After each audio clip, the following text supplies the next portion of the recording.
Bismillahirrahmanirrahim. Assalamualaikum warahmatullahi wabarakatuh. Alhamdulillahi rabbil alamin. Wabihi nasta'inu ala umurid dunya waddin. Wa ashhadu an la ilaha illallah wahdahu la syarika lahu waliyyus salihin. Syahadatan narju bihan najata yawmaddin. Wa ashhadu anna sayyidana Muhammadan abduhu wa rasuluhu al-mab'utsu rahmatan lil alamin. Allahumma salli wa sallim ala nabiyyina Muhammadin sayyidil mursalin wa imamil awwalin wa rahmatillahi tabaraka wa ta'ala lil alamin wa ala alihi wa ashabihi ajma'in. Subhanaka la ilma lana illa ma 'allamtana innaka antal alimul hakim. Rabbi shrah li sadri wa yassir li amri wahlul 'uqdatan min lisani yafqahu qawli. Allahumma 'allimna ma yanfa'una wanfa'na bima 'allamtana wa zidna 'ilma. Allahumma inna nas'aluka 'ilman nafi'a wa qalban khashi'a wa lisanan dhakira wa 'amalan salihan mutaqabbala wa rizqan halalan tayyiban mubaraka wa shifaa'an min kulli da'. Allahumma akhrijna min dhulumatil wahmi wa akrimna binuril fahmi waftah alaina bima'rifatil ilmi wa sahhil akhlaqana bil hilmi. Allahumma ij'alna minal ladzina yastami'una al-qawla fayattabi'una ahsanah. Allahumma iftah alaina futuhal 'arifin wa hab lana ma wahabtahu li'ibadikas salihin. Thumma amma ba'du. Alhamdulillahi rabbil alamin. Puji syukur selalu dan senantiasa kita panjatkan kepada Allah Subhanahu wa ta'ala yang tak putus-putus nikmatnya setiap saat, setiap waktu dan setiap detik. Allah Subhanahu wa ta'ala karuniakan berbagai macam nikmat kepada kita. Kita masih diberikan nikmat umur oleh Allah Subhanahu wa ta'ala sampai saat ini. Kita juga masih diberi nikmat sehat afiat oleh Allah Subhanahu wa ta'ala sampai detik ini. Harapan kita mudah-mudahan dua nikmat ini bisa betul-betul kita manfaatkan.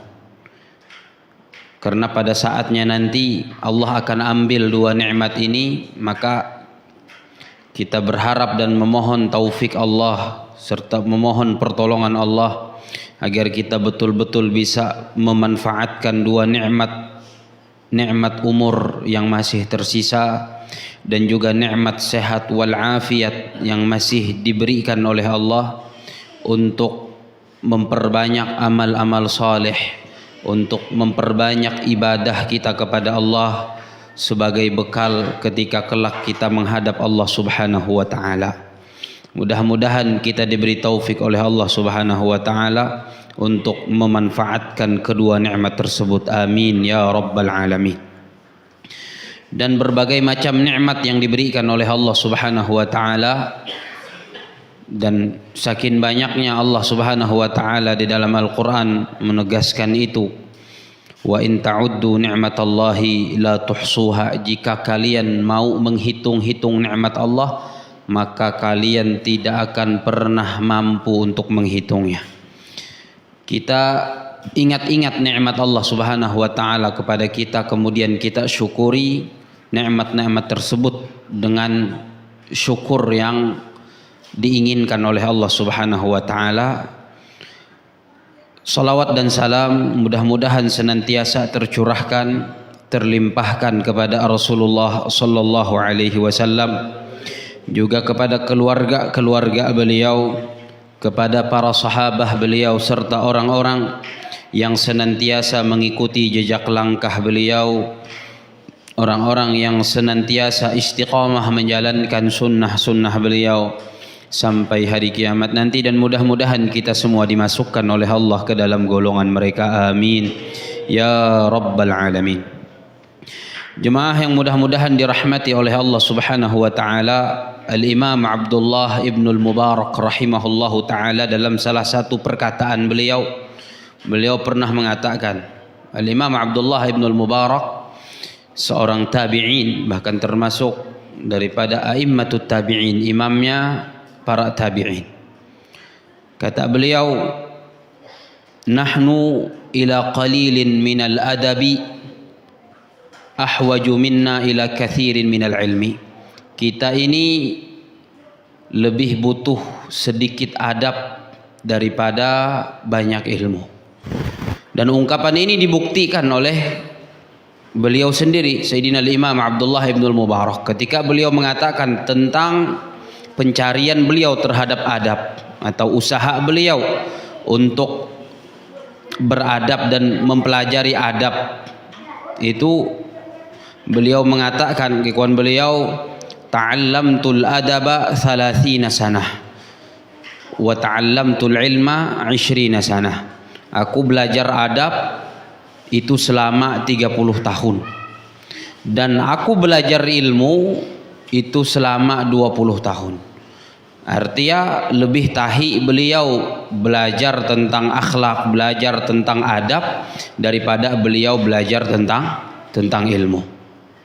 30 tahun belajar adab, dan biasanya belajar adab pun dari melihat.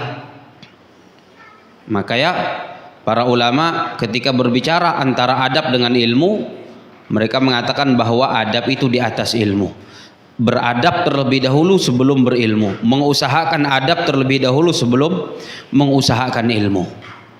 Kenapa? Karena memang biasanya adab itu dapat diperoleh dari melihat, menggite sekitar, menggite orang-orang yang lebih tahi belum daripada kita, yang lebih bakas daripada kita. Biasanya dari situ belajar adab, dan itu didahulukan. Makanya ketika ibundanya Al-Imam Malik rahimahullahu taala, umat beliau menyuruh Al-Imam Malik belajar. Al-Imam Malik mungkin ndika kenal bisa ya, atau mun kenal tuh humbuyan bae cuman ketahuan dan hantam hindai bigi kenalannya. Imam Malik rahimahullahu taala salah satu imam madhab yang keempat, guru dari Al-Imam Muhammad bin Idris Asy-Syafi'i rahimahullahu taala.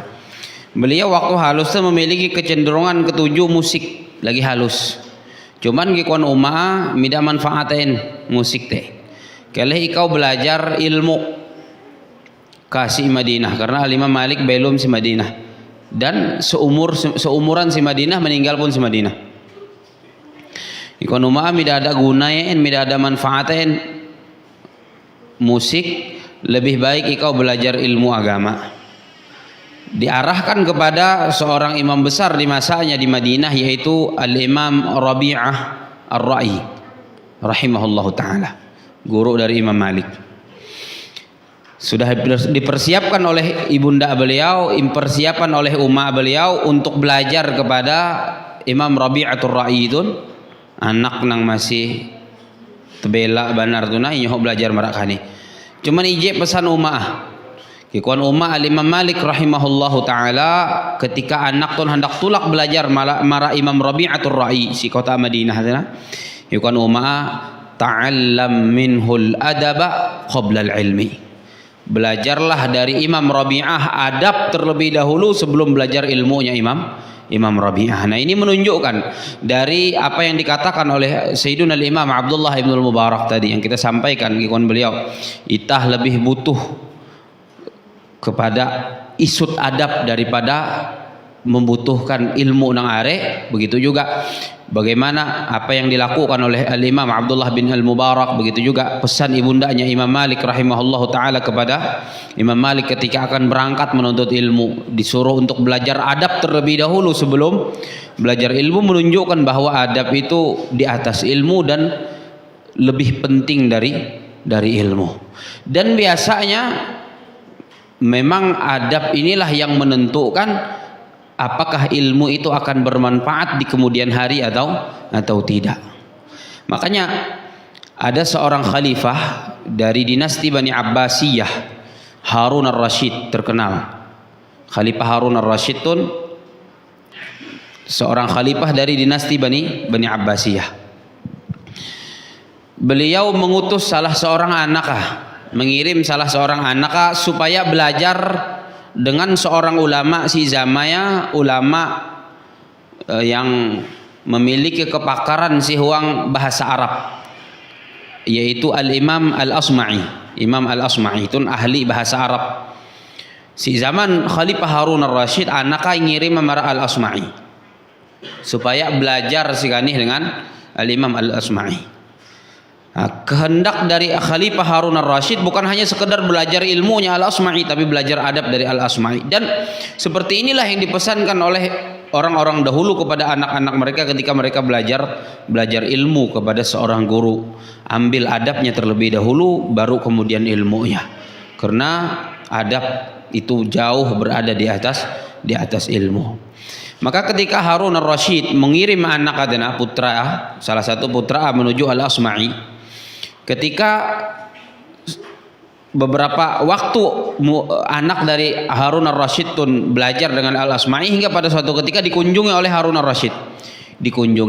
Ketika berkunjung meraukan Al-Asma'i itu untuk sekalian menyarang anak adanya atau salah satu putra dari Harun ar-Rasyid, rupa Al-Asma'i itu lagi berwudu. Al-Asma'i lagi berwudu. Ketika berwudu itu batu kan berwudu hindi ada keran model itah katunin. Itah nyaman ada keran. Kalau batu kalau hendak berwudu mahapa ciretnya mari nih. Nah, ciret model penyau nang hanyar ada penyau nang hanyar dia. Ha model itu gimana ya. Jadi inuangan ada nang menuangnya nang berwudu itu mentala ya. Nah, ketika itu Harun ar-Rasyid domah meraukan Al-Asma'i, guru dari salah satu putra beliau. Al-Asma'i lagi berwudu. Al-Asma'i lagi berwudu. Kemudian ketika sampai mara membasuh pai, Al-Asma'i itu membasuh paya surangah, menyelat-nyelati jari-jari paya surangah, menggosok paya itu. Ketika membasuh pai, rukun wudu membasuh pai itu membasuh paya surangah, mainsut paya surangah. Anak Harun ar-Rasyid rupa menuangan banyunya mara guru ya Al-Asma'i. Ketika dilihat oleh Harun ar-Rasyid, ketika inggite oleh Harun ar-Rasyid, kalau bahasa itah mungkin dicercak lah, model improtes oleh Harun ar-Rasyid. Al-Asma'i guru ya tenang improtes. Kekuan Harun ar-Rasyid, ya aku mengirim anakku maraukan muhetun supaya ia belajar adab dan belajar ilmu, bukan hanya sekedar belajar ilmu pengetahuan, tapi penting belajar adab.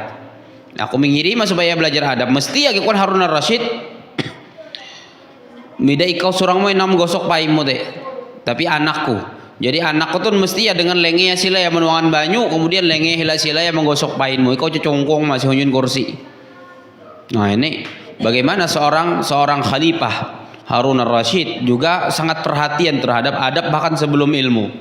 Dan memang seperti itulah orang-orang terdahulu memandang adab. Makanya diriwayatkan juga dari salah seorang sahabat, kalau tidak salah Sayyidina Umar bin Khattab radhiyallahu taala anhu ardah, beliau pernah mengatakan ikon beliau, ta'addabu summa ta'allamu, belajarlah adab terlebih dahulu kemudian belajar ilmu. Belajar adablah baru kemudian ikon beliau belajar ilmu. Jadi ini menunjukkan asar-asar yang tadi kita bawakan, kemudian kisah Harun ar-Rasyid dengan Al-Asma'i beserta putranya, itu menunjukkan bagaimana pentingnya sebuah adab sebelum ilmu. Nah, adab itu adalah sebuah pintu yang sangat luas. Kalau kita berbicara tentang adab, maka cakupnya luas. Ada adab berkaitan dengan Allah Subhanahu wa taala, ada adab dengan Nabi alaihi salatu wasalam, ada adab dengan sesama hamba Allah. Itu karete macam-macam hindai adab antara sesama hamba Allah. Ada adab dengan orang tua, ada adab dengan hampahari, ada adab dengan guru, ada adab dengan nang lebih bakas dari itah, ada adab dengan nang lebih tebela dari itah, ada adab dengan tetangga, ada adab dengan pekerja nang begawi dengan itah dan lain sebagainya. Kemudian berkaitan dengan ibadah-ibadah kepada Allah Subhanahu wa taala, sembahyang atau sebelum sembahyang melakukan istinja, misalnya buang hajat, itu semuanya ada adab-adabnya. Jadi pembahasan tentang adab itu adalah pembahasan yang sangat lebar, pembahasan yang sangat luas. Tapi dari sekian banyak pembahasan tentang adab yang memang semuanya penting dan mestinya seorang muslim mempelajari itu semua, tapi yang sangat penting dari sekian banyak adab itu, dan yang pertama dan yang paling utama adalah adab kita kepada Allah Subhanahu wa taala. Itu yang paling penting. Adab kita kepada Allah Subhanahu wa taala. Kadang-kadang ketika kita berpandar tentang adab atau berbicara tentang akhlak dan adab tuh, kita hanya membayangkan antara sesama manusia antara anak dengan uluh bakasa, antara ading dengan abanga, atau sebalika, antara kawal dengan kawala. Kearean kita ketika memanderan tentang adab, membayangkan tentang pembicaraan tentang masalah adab ini hanya sebatas sesama itah padahal ada adab yang jauh lebih penting dari itu. Dan kadang-kadang ada nang bepander semetun gitu ya, bida nenek ini yakutun bida tapi sembahyang, bida tapi taaten, tapi yaku uluya beadab, akhlakku bagus. Ada nang bepander macam itu deh. Bujur akhlak bagus dengan sesama manusia, tapi buruk akhlak dengan Allah Subhanahu wa taala. Ada apa dengan Allah Subhanahu wa taala bida bagus. Bida sembahyang. Itu kan perintah Allah Subhanahu wa taala. Inyoho ya Allah Subhanahu wa taala, inekanan ya Allah Subhanahu wa taala. Jadi ketika ada uluh kemudian mengaku berakhlak dengan sesama manusia, memiliki adab dengan sesama hamba Allah, tapi kemudian meninggalkan perintah Allah atau sebaliknya melakukan larangan Allah, sudah cukup untuk kita mengatakan orang ini su'ul adab dan buruk adabnya. Bahkan adab yang paling utama yaitu adab kepada Allah Subhanahu wa taala, dan itu yang mesti yang pertama kali diperbaiki oleh seseorang atau seorang muslim, bukan adab antara dia dengan sesamanya. Iya, adab antara itah dengan sesama itu penting, tapi ada nang jauh lebih penting nang si hunjun adab itah dengan Allah Subhanahu wa taala. Jadi itah nak membahas tentang itu, membahas tentang adab itah kepada Allah Subhanahu wa taala. Baca kitab-kitab halus. Akhlaq lil banin. Laqad manna Allah taala 'alaika bi ni'amin katsirah. أوجدك بعد العدم وجعل لك عقلا وهداك إلى دين الإسلام الذي هو أعظم نعمة وأنعم عليك بالسمع والبصر واللسان واليدين والرجلين وخلقك بشرا في أحسن خلقه كما قال تعالى لقد خلقنا الإنسان في أحسن تقويم وأعطاك الصحة والعافية ووضع الرحمة لك في قلوب والديك حتى ربياك تربية كاملة وحببك حتى علمك ما يفيدك في دينك ودنياك إلى غير ذلك من نعمه تعالى التي لا تحصى وإن تعدوا نعمة الله لا تحصوها. Ikut beliau, sungguh Allah Subhanahu wa taala telah mengaruniakan kepadamu nikmat-nikmat yang begitu banyak. Arek bebanaran nikmat-nikmat Allah Subhanahu wa taala. Jadi ketika kita berpandar tentang adab, sebenarnya adab ini perlu untuk kita jaga sebagai bentuk balasan kepada orang lain yang memiliki kebaikan kepada kita. Memiliki kebaikan kepada kita, dan tidak ada orang yang paling banyak kebaikannya kepada kita melebihi Allah Subhanahu wa taala. Bahkan umat bapak itah walaupun kebaikan are, tapi tetap nang paling are hindai kebaikan ya kepada itah adalah Allah Subhanahu wa taala. Artinya adab yang paling patut dan paling wajib untuk kita jaga, itulah yang pertama adalah adab kita kepada Allah Subhanahu wa taala. Makanya ikon beliau, Allah telah mengkaruniakan kepada engkau, kepadamu nikmat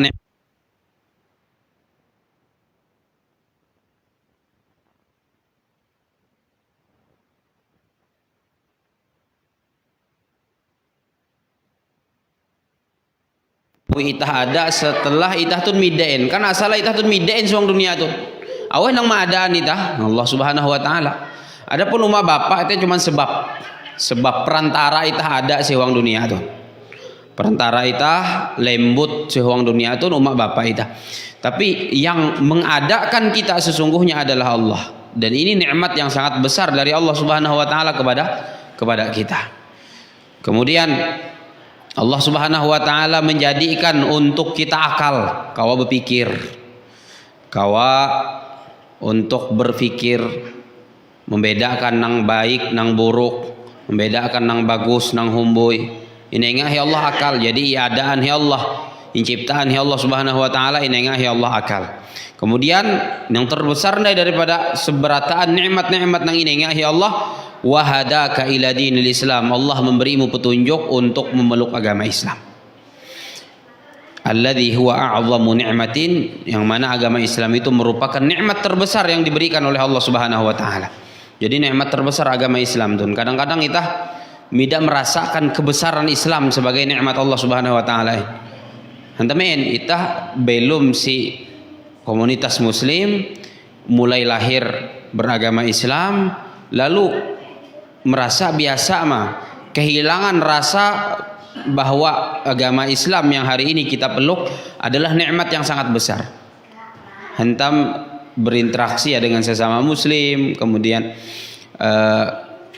kumpul pun dengan sesama muslim, lahir dari orang tua yang muslim, lalu merasa biasa-biasa. Padahal ini adalah nikmat yang selalu harus kita hadirkan di dalam hati kita, bahwa inilah nikmat terbesar yang Allah berikan kepada kita.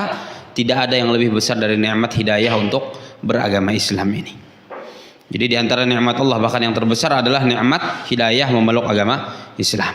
Wa an'ama 'alaika bis-sam'i wal basari wal lisan. Allah memberikan nikmat kepada engkau dengan pendengaran, kau mihining. Itu. Ihawi ya Allah kau mihining, luar biasa. Macam-macam suara kau hining itah. Ini nikmat luar biasa yang diberikan oleh Allah. Dan itah mida pergi berlaku nengah ya Allah gratis. Mida pergi itah berlaku dengan Allah ya Allah, berlaku pendengaran ya Allah, berlaku pinding. Kemudian ya lahir ada amina pinding. Lahir kawa amhining. Ini ya Allah nikmat pendengaran, wal basar penglihatan kau menggite. Coba kalau nihau. Mudah coba ya luar biasa kalau sampai penggite itu nihau. Elam sampai nihau lalu rabun gini mida nyaman yang rabun nanti. Maka diberi oleh Allah Subhanahu wa taala bisa melihat, itu adalah nikmat yang luar biasa. Wal lisan begitu juga diberi oleh Allah nikmat lisan. Kau berpander, kau membaca Al-Quran, kau berzikir, kau macam-macam dengan nyame itu dengan lisan tuh.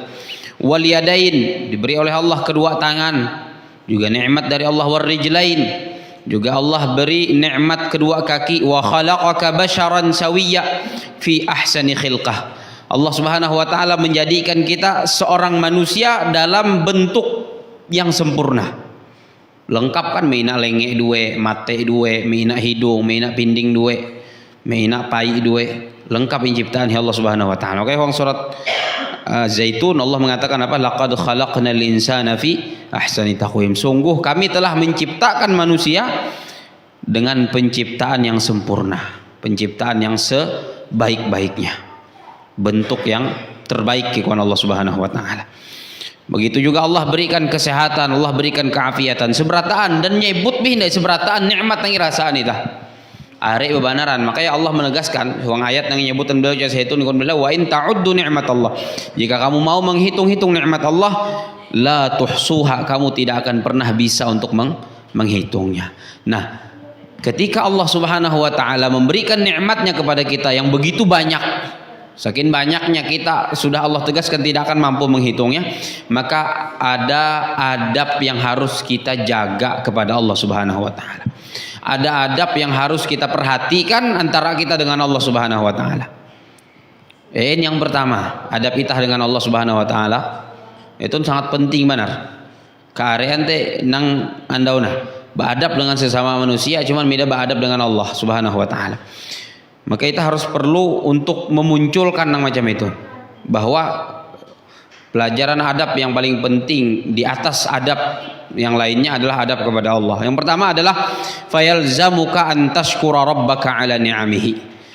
Wajib bagi engkau untuk bersyukur kepada Tuhanmu, yaitu Allah Subhanahu wa taala, atas nikmat-nikmatnya. Jadi yang pertama dari adab kita kepada Allah yang seberataan itah tun wajib untuk melaku ya, menjaga perhati ya, adalah mensyukuri nikmat-nikmat Allah Subhanahu wa taala. Syukur kalau dari kamus bahasa Arab, syukur kan dari kata bahasa Arab. Kalau kita menggawa sih uang kamus bahasa Arab, maka kita akan dapati kalimat syukur itu dari kata syakara yashkuru. Kalau in terjemahan war bahasa itu berterima kasih. Berterima kasih atau bersyukur, mensyukuri Allah Subhanahu wa taala atas berbagai macam nikmat yang sudah diberikan oleh Allah Subhanahu wa taala. Nah, kehampia bersyukur tuh, karena bersyukur itu tidak cukup hanya sebatas mengucapkan kalimat syukur alhamdulillah. Kan kadang-kadang itah memahami syukur cuman hanya dengan nyame mah. Itah memahami syukur sebatas dengan ucapan nyame, padahal tidak demikian. Tidak demikian. Dan di dalam Al-Qur'an Allah Subhanahu wa taala mengisahkan dan menegaskan juga memerintahkan kepada salah seorang nabinya bahwa cara bersyukur itu bukan sebatas dengan lisan itah. Itah akan berbicara adab kepada Allah, di antara ya syukur, kemudian kehampir syukur tun kepada Allah Subhanahu wa taala. Allah Subhanahu Al-Qur'an menyohok Nabi Daud dan keluarga Nabi Daud untuk bersyukur. Apa kata Allah Subhanahu wa taala? Ikhwan Allah, i'malu ala Dauda syukra. Coba kita lihat redaksinya, ayatnya, ikhwan Allah, i'malu ala Dauda syukra. Beramallah wahai keluarga Daud. Untuk apa beramal itu? Syukra, sebagai bentuk syukur. Artinya apa? Dari ayat ini kita bisa pahami bahwa syukur tidak hanya dengan ucapan lisan. Salah kalau selama ini kita memahami bersyukur itu cukup dengan alhamdulillah, cukup dengan mengucapkan syukur alhamdulillah, atau dengan pujian-pujian kepada Allah. Belum, karena Allah menyuruh keluarga Daud untuk bersyukur dengan beramal. Begitu juga yang dicontohkan oleh Nabi alaihi salatu wasallam. Rasulullah sallallahu alaihi wasallam bersyukurnya bukan hanya dengan ucapan-ucapan beliau, tapi beliau bersyukur dengan amal, dengan ibadah. Makanya sebuah hadis yang masyhur ketika Ummul Mukminin Sayyidah Aisyah radhiyallahu taala anha wa ardhaha mendapati Rasulullah SAW sembahyang sampai bangkak pain beliau. Diriwayatkan di situ hatta tawarramat qadamah, sampai kedua kaki Nabi itu bengkak. Lalu ikhwan Sayyidah Aisyah protes dengan nada protes berpandar dengan Rasulullah. Untuk apa wahai Rasulullah, bukankah dosa-dosamu telah diampuni yang telah lalu dan yang akan datang? Nah, itu jawaban Nabi. Coba kita lihat jawaban Rasulullah SAW. Apa?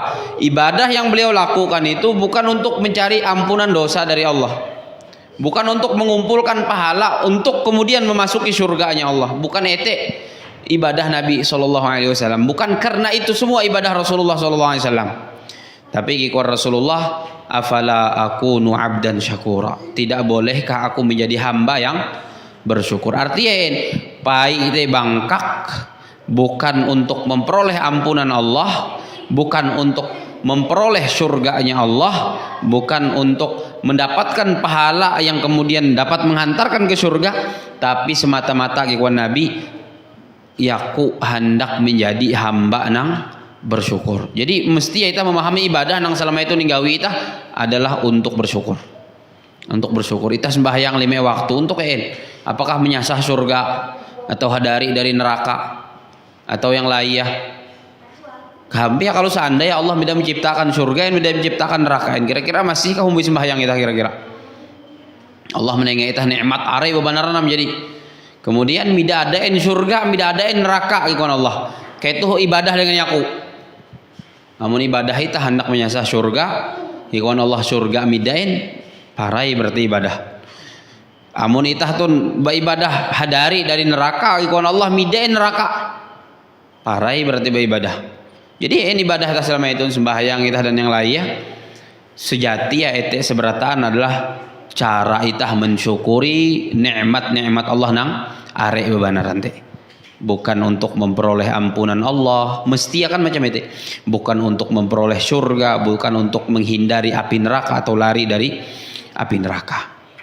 Jadi harus dipahami bahwa syukur yang sesungguhnya bukan sekedar dengan lisan. Karena kalau syukur itu dengan lisan, Mida mungkin Allah Subhanahu wa taala menceruman sewang Al-Qur'an. Allah kan pernah mengatakan dalam Al-Qur'an Ikhwan Allah, wa qalilun min ibadiyas syakur, dan sedikit sekali hamba-hambaku yang bersyukur.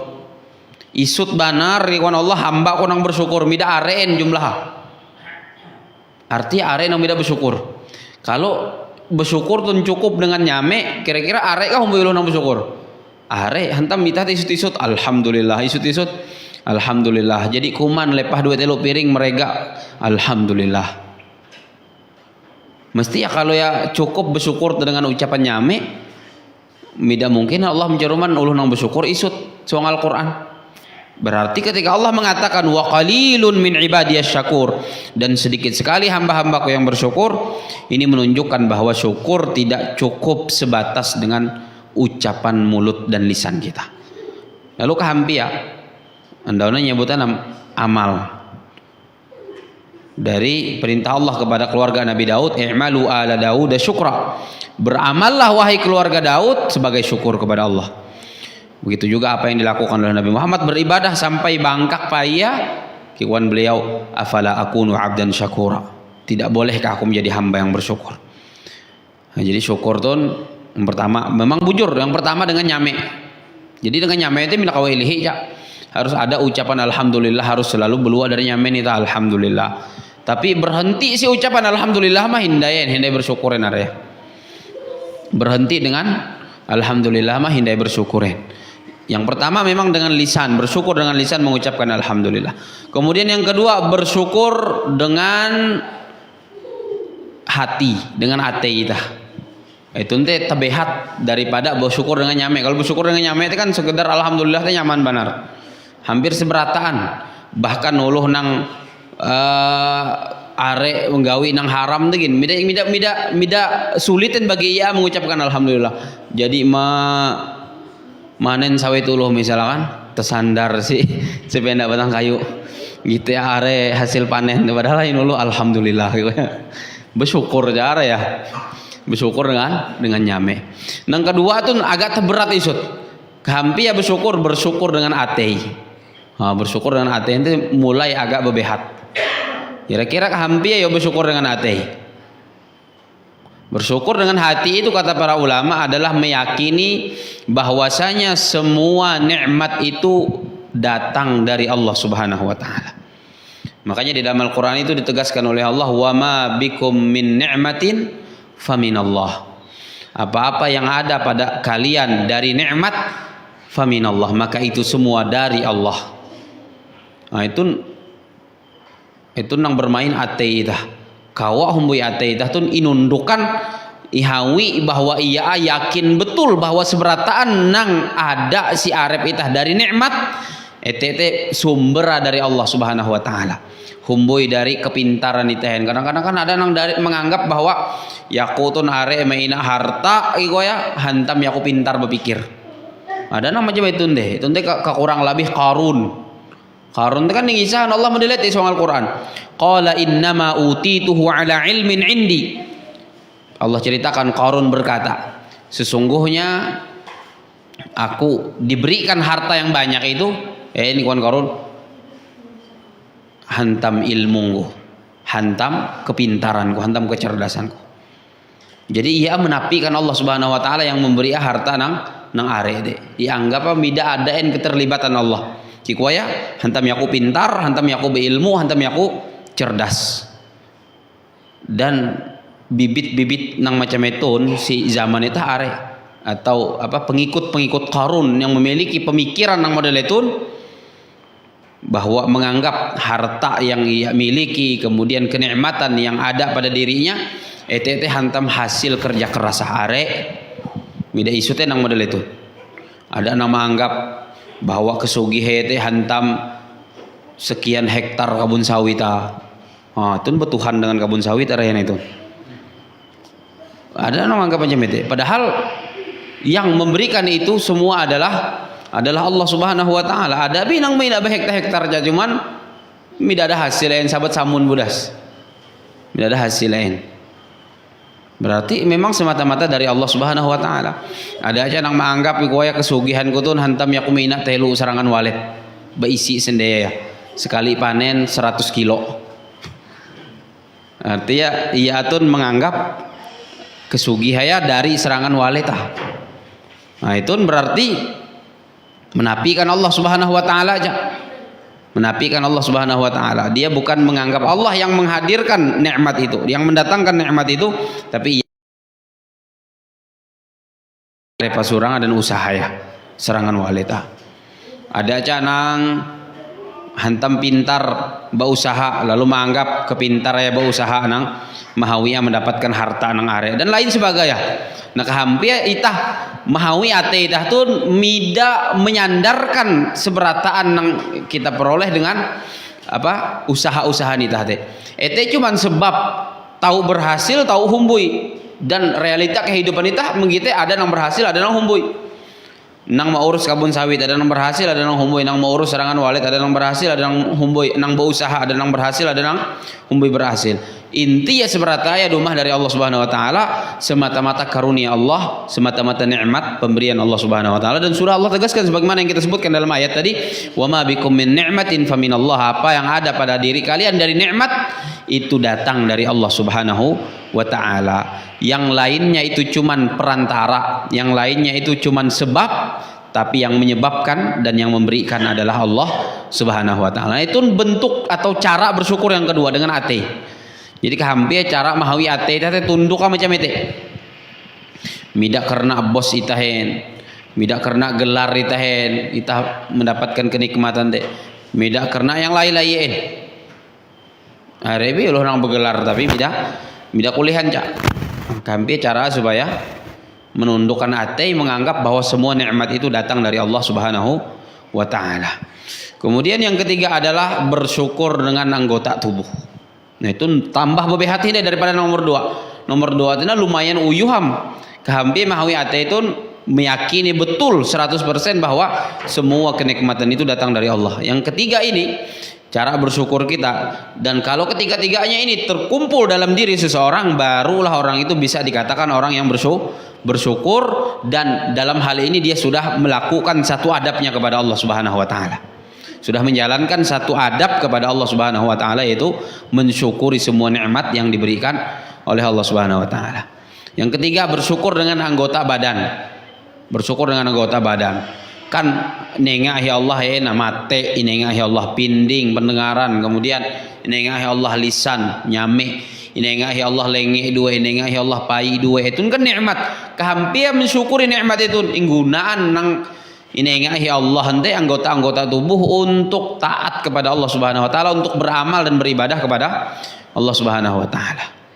Makanya orang-orang yang tidak mau beribadah kepada Allah itu belum lagi bersyukur kepada Allah Subhanahu wa taala. Hindai bersyukur ya. Hantam anggota badan nang nengahi Allah hindai gunain akan beribadah kepada Allah. Mungkin dengan nyame mengucapkan alhamdulillah bi. Mungkin ate ya yakin bisa berataan tengaan Allah, tapi ketika hindai hendak tundukkan dengan anggota tubuh kepada Allah, hindai lagi bersyukur kepada Allah Subhanahu wa taala. Jadi anggota tubuh bersyukur dengan anggota tubuh termasuk menggunakan kenikmatan itu untuk taat dan patuh kepada Allah Subhanahu wa taala. Enengahi Allah harta are misalnya. Inggunaan marak jalan nang benar. Inggunaan marak nang iridaihi Allah Subhanahu wa taala, elak sampai enengahi Allah nikmat harta lalu kemudian melakukan maksiat mahawi dosa dengan Allah Subhanahu wa taala. Ini bentuk ketidakbersyukuran seseorang kepada Allah Subhanahu wa taala. Bila bersyukurin area dapat panen sawit ije truk misalnya, ije truk imbah teh malema pesta minuman keras, itu tidak bersyukur ya, tidak bersyukurin. Nanti yang ketiga yaitu bersyukur dengan nikmat yang tadi diberikan oleh Allah atau dengan anggota tubuh tadi. Bagaimana caranya? Dengan berbuat taat kepada Allah Subhanahu wa taala, dengan patuh kepada Allah Subhanahu wa taala. Dan syukur ini penting, syukur itu sangat penting. Karena dia adalah adab kita kepada Allah. Kalau kita tidak lakukan berarti kita sedang berbuat dosa dan maksiat kepada Allah, atau kita boleh dikatakan buruk adab kepada Allah Subhanahu wa taala. Apalagi secara khusus dalam Al-Qur'an Allah mengatakan wala in kafartum inna adzabi lasyadid. Dan apabila kalian kufur terhadap nikmatku, tidak bersyukur, maka sesungguhnya azabku sangat pedih. Siksa aku sangat pedih ikhwan Allah Subhanahu wa taala. Dan memang kearean siksa yang Allah turunkan secara langsung kepada hamba-hambanya, baik kepada kaum-kaum nabi terdahulu, itu kearea gara-gara kenikmatan yang tidak disyukuri. Ambillah contoh misalnya kaum Ad. Kaum Ad itu kaum nabi apa ya kira-kira? Kaum Nabi Hud, kaum Ad. Kaum Nabi Hud ini, kaum Ad namanya, itu diberikan kenikmatan apa oleh Allah? Maina lebu nang subur bebanaran. Maina lebu nang subur. Penduduk makmur, tapi mereka tidak mensyukuri nikmat itu. Tidak mensyukuri nikmat itu, mereka tetap berbuat maksiat kepada Allah, berbuat dosa kepada Allah. Allah binasakan, Allah hancurkan kaum Ad, kaumnya Nabi Hud. Nah ini dosa gara-gara tidak bersyukur. Ini enggak ya Allah nikmat, tapi justru balasan terhadap nikmat Allah itu bukan syukur tetapi kufur. Hawi maksiat, hawi dosa. Itu dosa dan maksiat yang paling berpotensi mengundang siksa Allah, mengundang azab Allah. Seperti kaum-kaum terdahulu, kaum Ad. Apa yang terjadi dengan kaum Ad? Ihawi Allah kemarau selama 3 tahun. Kemudian setelah itu ada salah satu dari kaumnya Nabi Hud itu, dari kaum Ad tadi, untuk meminta bermunajat, atau kalau bahasa lain kan berdedukunan supaya mohon hujan. Ini enggak ya Allah pilihan telu macam awan, ada awan bebilem, ada awan beputi, ada awan behandang.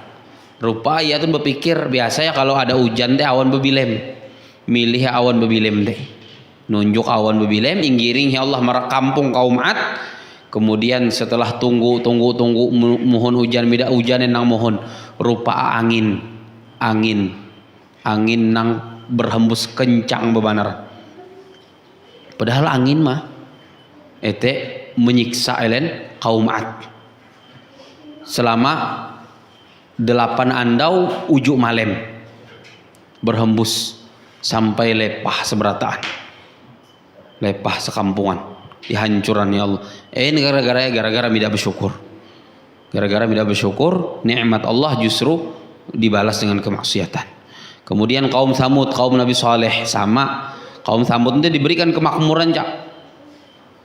Lebu nang subur, tumbuh-tumbuhan tumbuh dengan subur, kemudian bermacam-macam kenikmatan yang diberikan oleh Allah kepada mereka, tapi mereka balas kenikmatan itu bukan dengan syukur tapi dengan kufur, dengan maksiat, dengan dosa. Allah binasakan, cak. Allah binasakan, Allah hancurkan kaum Samud. Allah hancurkan kaum Samud dengan suara yang tidak mudah kenyaringah. Suara mah, tapi pang mahawilin kejar sendiri ya kaum Samud. Itu gara-gara tidak bersyukur. Makanya dosa tidak bersyukur itu adalah dosa yang berpotensi berpotensi untuk mengundang azab Allah Subhanahu wa taala, mengundang siksa dari Allah Subhanahu wa taala. Kalau Allah beri nikmat yang sangat banyak kemudian kita maksiat kepada Allah, kita berbuat dosa, itu berpotensi mahawi Allah murka dan menurunkan siksa kepada kaum tersebut. Dan si Indonesia pernah terjadi tahun 1955, dukuh legetang. Mungkin dika bigi mihinding adukuh legetang pada tahun 1955 lenyap dalam ije malem, lenyap si huang ije malem, si daerah Dieng Banjarnegara, lenyap ije malem nihau seberataan. Ada penduduk dukuh teh sekitar 332 kungan ditambah 19 kungan dari penduduk desa yang ada di sekitar. 4 malem itu menggawi maksiat. Cara Allah membinasa ya, sebagian ada yang menyebut tanah longsor, padahal humbien hantam pucuk gunung itu tidak berduruh marpendaen, midaen arena longsor marpendaen, tapi inetek ya Allah pucuk gunung, kemudian diangkat ya Allah, ya andak ya Allah si hunjun lebu ya deh. Hantam penda itu tidak ada tanda-tanda petak longsorin, tidak ada tanda-tanda petak longsorin. Kalau ya longsor mesti ya si banyu atau si nang si penda gunung biasanya lembah bae. Si lembah itu mesti ada keleka petak berduruh ya. Tapi mbien si penda gunung persis mida ada keleka petak berduruhen, justru ternyata puncak gunung atau ninetek ya Allah ya andak ya Allah sunjun dukuh legetang tanah. Penyebabnya elen tun meina daerah yang sangat subur, penduduk makmur, setiap imbul setua elen tun selalu panen terus. Sementara desa-desa tetangga yang tidak ada nang panenin, elen selalu panen. Tapi ternyata elen membalas kenikmatan itu dengan kemaksiatan. Are menggawi maksiat, minum minuman keras, zina, kemudian hendak judi, termasuk ada tari lengger. Selalu nggawe ini setiap malam, maka nyiksa ya Allah dengan nang model itu. Dan itu terjadi bida jauh dari zaman itu 1955, tanggal 17 April 1955 terjadi itu. Nihau si huang ije malam mida nang selamatnya ije pun ije kungan pun mida nang selamatnya dari 332 kungan teh.